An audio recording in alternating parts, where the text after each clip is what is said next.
ٹنڈو محمد خان پاکستان کے صوبہ سندھ میں واقع ایک شہر ہے۔ یہ ٹنڈو محمد خان ضلع کا دارالحکومت ہے اور اپنے بھرپور ثقافتی ورثے اور تاریخی اہمیت کے لیے جانا جاتا ہے۔ اس شہر کا نام ایک مقامی قبائلی رہنما محمد خان کے نام پر رکھا گیا ہے، جس کے بارے میں کہا جاتا ہے کہ اس شہر کی بنیاد 18ویں صدی میں رکھی گئی تھی۔ ٹنڈو محمد خان میں متنوع آبادی ہے، جہاں سندھی، بلوچ اور اردو بولنے والی کمیونٹیز ایک ساتھ رہتی ہیں۔ یہ شہر اپنے خوبصورت فن تعمیر کے لیے بھی جانا جاتا ہے، جس میں ٹنڈو محمد خان قلعہ اور ٹنڈو محمد خان مسجد شامل ہیں۔ ٹنڈو الایار ضلع پاکستان کے صوبہ سندھ میں واقع ہے۔ یہ پہلے ٹنڈو محمد خان کے نام سے جانا جاتا تھا۔ یہ ضلع 2004 میں بنایا گیا تھا اور اس کا نام ٹنڈو الایار کے قصبے کے نام پر رکھا گیا ہے، جو کہ ضلعی ہیڈ کوارٹر ہے۔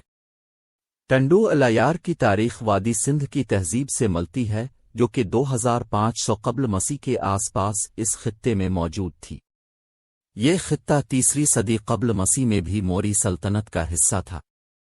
مغل دور میں اس علاقے پر مختلف گورنروں اور مقامی سرداروں کی حکومت تھی۔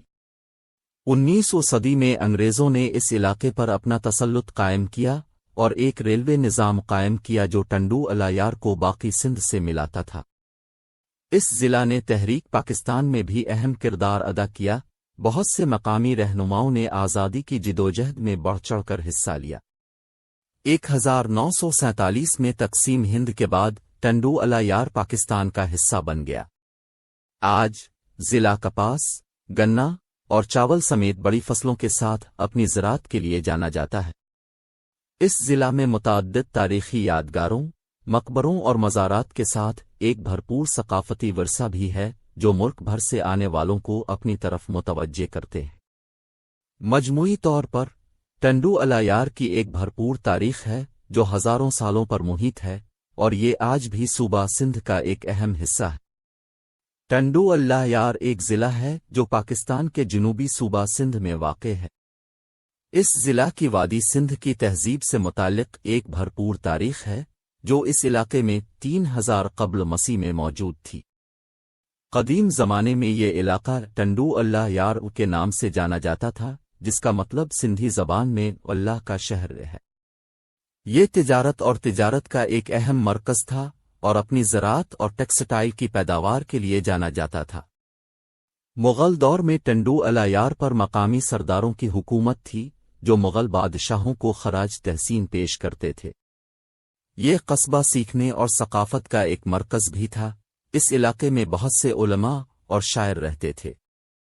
برطانوی نوآبادیاتی دور میں ٹنڈو الایار صوبہ سندھ کا حصہ تھا اور اس پر برطانوی حکام کی حکومت تھی۔ اس دوران ضلع میں سڑکوں، نہروں اور دیگر بنیادی ڈھانچے کی تعمیر کے ساتھ نمایاں ترقی ہوئی۔ 1947 میں تقسیم ہند کے بعد ٹنڈو الایار پاکستان کا حصہ بنا اور تب سے یہ صوبہ سندھ کا ایک اہم ضلع ہے۔ یہ ضلع اپنی بھرپور ثقافت اور ورثے کے ساتھ ساتھ اپنے زرعی اور صنعتی شعبوں کے لیے بھی جانا جاتا ہے۔ آج ٹنڈو الایار ایک ہلچل مچانے والا ضلع ہے، جس کی بڑھتی ہوئی آبادی اور متنوع اقتصادی بنیاد ہے۔ یہ بہت سے تاریخی مقامات کا گھر ہے، بشمول 17ویں صدی کا ٹنڈو الایار کا قلعہ، جو اب ایک محفوظ یادگار ہے۔ یہ ضلع مشہور صوفی بزرگوں کے سالانہ عرس یوم وفات کے لیے بھی جانا جاتا ہے، جس میں پورے پاکستان اور بیرون ملک سے ہزاروں لوگ آتے ہیں۔